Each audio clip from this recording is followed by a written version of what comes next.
To a'udhu billahi minash shaitanir rajim. Bismillahir rahmanir rahim. Wassalatu wassalamu ala sayyidil anbiya'i wal mursalin. Maulana wa habibuna Muhammad wa ala alihi haqqa qadarihi wa miqdaril azim. To amma ba da yan uwa, kamar yadda aka saba, yau ma ga mu da sabon wani shiri wanda muke ko kuma za mu kawo muku yadda ake hada shawa gel na herbs.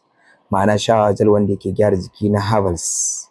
Za mu kawo muku shi bi iznillahi ta'ala. Idan wannan ne farkon shigowar ku wannan gida namu mai albarka, muna buƙatar ku da ku danna mana subscribe kuma ku latsa alaman ƙararrawa, saboda duk lokacin da muka ɗora sabon shirin mu zai shigo muku kai tsaye. Sannan kuma yin hakan zai ƙara mana ƙarfin gwiwa bi iznillahi ta'ala. To kar ba tare da ɓata lokaci ba, za mu shiga cikin wannan aiki namu. Wannan shawa gel zai gyara muku fata, kuma mace namiji kowa zai iya yin amfani da shi. Har ƙananan yara duka kowa za a iya yin amfani da shi. Yana gyara fata sosai, yana fidda tabbai, yana wanke jiki, kaga jiki yayi tas bi iznillahi ta'ala. Saboda haka ku gyara zaman ku mu shiga cikin wannan shiri. Na farko dai to abinda muke bukata a cikin wannan shiri, na farko zaka ɗauko ko kuma zaka nemi zogale. Wannan da kake gani zogale ne. Zogale ne wannan, ake tsigo shi ɗanye amma a bar shi ya bushewa irin bushewar ɗaki. Za ku ga tsawon shi yana nan, green ɗin shi yana nan bai canza ko kaɗan ba.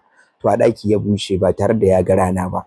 Ana nan gurin ne, bayan an riga da an samu wannan zogale, shikenan sai a je shi gefe guda, sai a nemo girfa. Wannan ita ce ake cewa cinnamon stick kenan. Girfa kenan. Kun san sunanta da Hausa ba, amma na san ta da Turanci, na san ta kuma da Larabci. To idan aka samu wannan cinnamon stick din, ita ma sai a ajiye mana ita a gefe. Bayan an riga an ajiye ta a gefe, sai a samu mana almond seed. Almond seed za ku ji ana cewa almond oil. To almond seed ne muke nema a wannan karin kuma. Idan aka nemi almond seed, wannan ba 'ya'yan aduwa bane, ba kuma 'ya'yan kanya bane, ba 'ya'yan bedi bane ba. Daga nan gurin kuma sai a ajiye, afwan, sai a nemo mana fennel seed. Shine ake cewa da Larabci shammar ko shamar, duka gabaki daya. Idan aka nemo shi ma dan wadatacce kamar yadda kuke gani, sai a ajiye shi gefe guda, sai a nemo karamfari shi ma wadatacce mai kyau, domin kuwa muna buƙatar amfanin sa a cikin jikkunan mu lokacin da muke yin aiki da wannan shawa gel din bi iznillahi ta'ala. Ana nan sai a ajiye shi, sai a nemo qasil powder. Wannan shine ake cewa qasil powder. Wasu sun santa da cikin kuwa kuma ba su santa ba. Insha Allah za mu kawo bayanin ta nan gaba, da yanayin yadda take gyara fata ta maza da ta mata duka gabaki daya. Ana nan sai a ajiye, sai a dauko mana kuma habbatus sauda. Wannan da kuke gani habbatus sauda ce. Ƴaƴanta ne aka samu, amma an fi son ƴaƴan domin ku akwai abin da muke bukata a cikin ta lokacin da za mu wannan aiki. Daga nan gurin kuma sai mu dan fita gefe, sai mu dauko vitamin C powder. Vitamin C powder ga ta nan kun ganta, vitamin C powder. Daga nan sai a ajiye, kuma sai mu dauko preservative domin kar ya lalace abin mu ya dade muna yin amfani da shi, watakila za mu yi da yawa ne ko kuma za mu yi dan mu saida ne. Bugu da ƙari na kusan ƙarshe, za mu dauko Ghana soft ne, black Ghana soft ko kuma sabulun Ghana, gashi nan gurin kamar yadda kuke ganin sa. Idan muka siyo sabulun Ghana, sai mu ajiye shi ma gefe guda, sai mu sauko kuma distill water sunan shi kenan. Ana saida shi a wajen masu chemical. Wannan ba ruwan sha bane, ba ruwan sama bane, amma distill water ake ce masa. Shi daman na haɗin gyaran fata ne, wanda yake wanke fata gabaki ɗaya ta yi tas. To bayan mun riga duka mun haɗe waɗannan abubuwan gasu nan kamar yadda kuke gani, to kar amince da yi mana subscribing da kuma latsa alaman ƙararrawa domin ƙara mana ƙarfin gwiwa. Kai har ma ku ƙara mana da comment, ku gaya mana daga ina ne kuke kallon mu.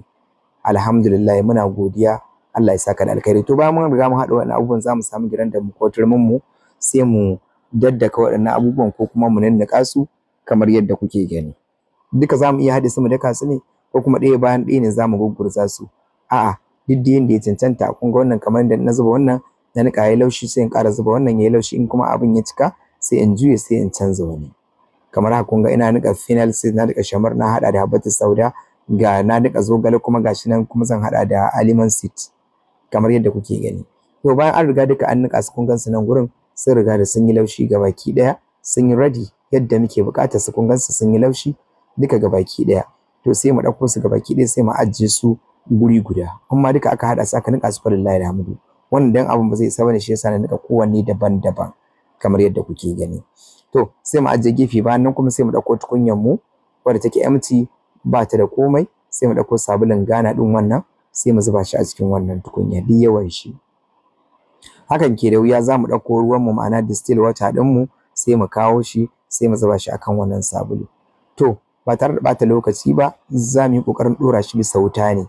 Idan muka ɗora shi bisa wuta wadda ba mai tafasa ba wadda take dan a hankali dan kar ya kumfa ya zubo, sai mu ci gaba muna motsa shi a hankali zai yi melting ma'ana zai narki.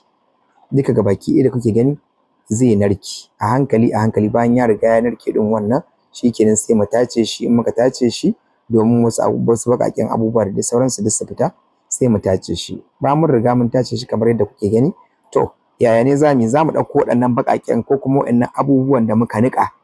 Abubuwan da muka niƙa ɗin wannan su ne za mu ɗauko mu zuba su a ciki. Kamar yadda kuke gani gashi duk waɗannan abubuwan da muka nuna bayan mun niƙa su sun yi laushi to kuma za mu zuba su a ciki ne kamar yadda kuke gani. Duka za mu haɗa su mu zuba su a cikin wannan ruwa na wannan sabulu. Yawwa idan muka haɗa su gabaki ɗaya sai ya zamanto mun sa mixer mun juya shi. Mun motsa shi daidai yadda ya dace kamar yadda muke buƙatar shi. Sai mu motsa shi kamar yadda kuke gani don kar ya ciccire ya duddunƙule, sai mu buga shi sosai mu motsa shi domin ko yana dunƙulewa. Kamar yadda kuke gani sai mu motsa shi. Bayan mun riga da mun gama motsa shi kamar yadda kuke gani, yawwa sai ya kasance mun motsa shi ya motsu sosai. Kar dai amince da yi mana subscribing da kuma latsa alaman ƙararrawa don ƙara mana ƙarfin gwiwa. Wannan shine. To sai mu motsa ya kun gani a hankali gashi muna motsa shi yana ƙara shigewa duk wannan garin na jiki yana ƙara shigewa ciki a hankali kamar yadda kuke gani. To ba za mu gaji ba da motsa shi ba har sai mun ga duka waɗannan abubuwan sun riga sun likira ma'ana duka sun shige gabaki ɗaya.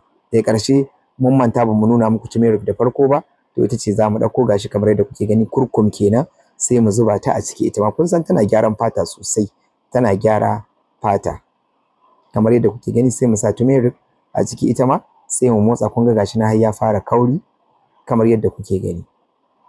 To za mu ci gaba da motsa ita ma har sai ta ɓace a cikin wannan ruwa ko kuma cikin wannan kayan haɗi da muka riga muka zuba. Za ku ga yana yin kauri, yana ta ƙara ƙaruwa, yana ta ƙara ƙanshin abubuwa herbals ɗin suna ta fitowa a ciki. Kar dai amince da yi mana subscribing da kuma latsa alaman ƙararrawa. To bayan mun riga mun motsa daga nan kuma sai mu ɗauko vitamin C powder mu. Idan muka ɗauko vitamin C powder mu, yawwa ita ma sai mu zuba ta a kai don gyaran fata ne ita ma za mu zuba ta. Gashi mun zuba vitamin C powder. To zuba vitamin C powder ne yake da wuya, sai mu kawo preservative sai don ka abubuwan mu su lalace. Kun ga mun harhaɗa abubuwa da dama a ciki. Sai mu ɗan tsiyaya shi daidai irin kamar haka yadda kuke gani. To sai mu ci gaba da motsawa. Za mu ci gaba da motsawa. To kamar yadda kake gani ko kuma kuke gani a ƴan uwa masu albarka, haka ne ake haɗa shower gel na herbs ma'ana na herbal shower gel. To sai a ɗuɗɗura shi a cikin robobin da ake buƙata sai a ci gaba da yin wanka da shi bi iznillahi ta'ala. Jiki zai sheƙi, zai kashe ƙuraje. Namiji yana amfani da shi, haka nan mace tana amfani da shi. Allah subhanahu wa ta'ala ya sa mu dace. Kar a mance a da yi mana subscribe da latsa alaman ƙararrawa domin ƙara mana ƙarfin gwiwa. Mu haɗu a bidiyo na gaba. Ni Adirakana ina godiya.